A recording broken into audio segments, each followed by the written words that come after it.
అధ్యక్ష, వాయిదా తీర్మానం మీద మేము వాయిదా తీర్మానం మీరు రిజెక్ట్ చేస్తా ఉన్నారు. రిజెక్ట్ చేసి వాయిదా తీర్మానం మేమిస్తే మాకు కనీసం మైక్ కూడా ఇచ్చే పరిస్థితి కూడా ఉండదు. పైగా మైక్ అడ్డాంతరంగా మధ్యలోనే కట్ చేసేంత దూరం పోతే ఇంకా మేము ఎవరికి మా గోడు చెప్పుకోవాలి? రాష్ట్రంలో రైతులు పడతా ఉన్న పరిస్థితుల గురించి కనీసం అవగాహన అన్నది కూడా వీళ్ళు తెలుసుకోవాలన్న ఆలోచన కూడా వీళ్ళు లేకపోతే ఇంకా మేము ఎవరికి చెప్పుకోవాలి అధ్యక్ష?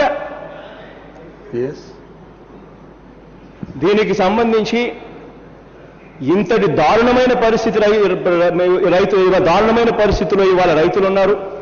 ఇటువంటి ఇంపార్టెంట్ సబ్జెక్ట్ మీద వాయిదా తీర్మానం ప్రవేశపెడితే మేము నిన్న కూడా బీఏసీ మీటింగ్లో మొత్తుకొని చెప్పాం, 40 రోజులు అసెంబ్లీ సమావేశాలు బడ్జెట్ సమావేశాలు జరగాలి, మీరు కేవలం 17 రోజులు కుదించడం ఎంత మటుకు ధర్మం? రకరకాల సబ్జెక్టుల మీద పరిస్థితులు ఏమిటి? కనీసం చర్చ జరగాలి, చర్చ జరిగిన తర్వాత ప్రభుత్వం స్పందించాలి అన్న ఆలోచన కూడా లేకుండా దాన్ని కేవలం 17 రోజులకు తగ్గించే కార్యక్రమం చేశారు. ఈ లిస్టు మేము దాదాపుగా ఇంత పెద్ద లిస్ట్ ఇస్తే ఆ లిస్టు మీద చర్చ జరిపించడానికి కూడా మీకు ఏమాత్రం కూడా మనసు కూడా రావడం లేదు. ఇవాళ మీరు ఏ అంశాల మీద చర్చ జరుగుతుంది, ఎన్నెన్ని రోజులు జరుగుతుందని చెప్పి లిస్ట్ ఇచ్చారు. ఈ లిస్టు నిజంగా మీరు ఇచ్చిన లిస్టు చూస్తే ఎక్కడ కూడా ఇటువంటి ఇంపార్టెంట్ విషయాల మీద ఫీజు రీయింబర్స్మెంట్ కానీ, డ్వాక్రా రుణాలు కానీ, రైతు రుణమాఫీ కానీ, ఆత్మహత్యలు కానీ, ఇటువంటి ఏ ఇష్యూస్ మీద కూడా మీరు టైం కేటాయింపులు చేసిన కార్యక్రమాలు ఎక్కడా కూడా రావడం లేదు అధ్యక్ష.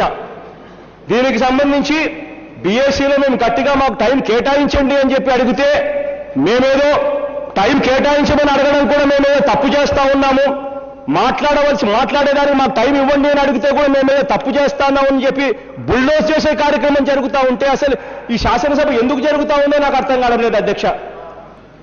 మొట్టమొదటిగా 40 రోజులు జరగాల్సిన బడ్జెట్ సమావేశాలు 17 రోజులు కుదించారు. దీన్ని బట్టి అర్థమవుతా ఉంది ప్రజల సమస్యల మీద చర్చించడానికి మీరు ఏమాత్రం సిద్ధంగా ఉన్నారు అని చెప్పడానికి ఇంతకన్నా ఇంకా వేరే నిదర్శనం కూడా అవసరం లేదు.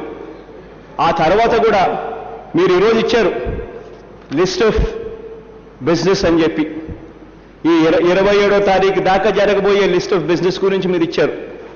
దీంట్లో ఓటింగ్ ఆన్ గ్రాంట్స్కు బడ్జెట్ ఎప్పుడు ప్రవేశపెడుతున్నారు, గవర్నర్ స్పీచ్ మీద మీరు ఇచ్చే రిప్లైసు, దీనికి మాత్రమే సమయాలు కేటాయింపులు చేయడానికే ఆటికాటికి కష్టపడి ఇంకా 40 రోజులు మామూలుగా జరగాల్సిన దాంట్లో కూడా కుదింపులు చేస్తూ వచ్చారు.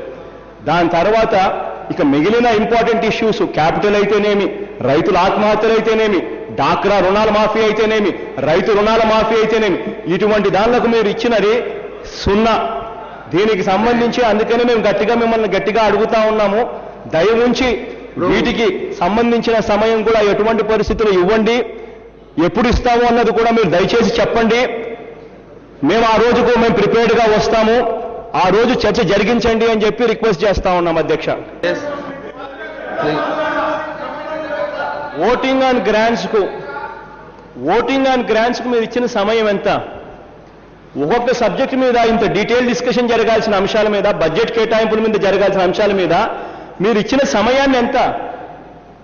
అగ్రికల్చర్, స్కూల్ ఎడ్యుకేషన్, మీరు ఇచ్చిన సమయాన్ని ఎంత?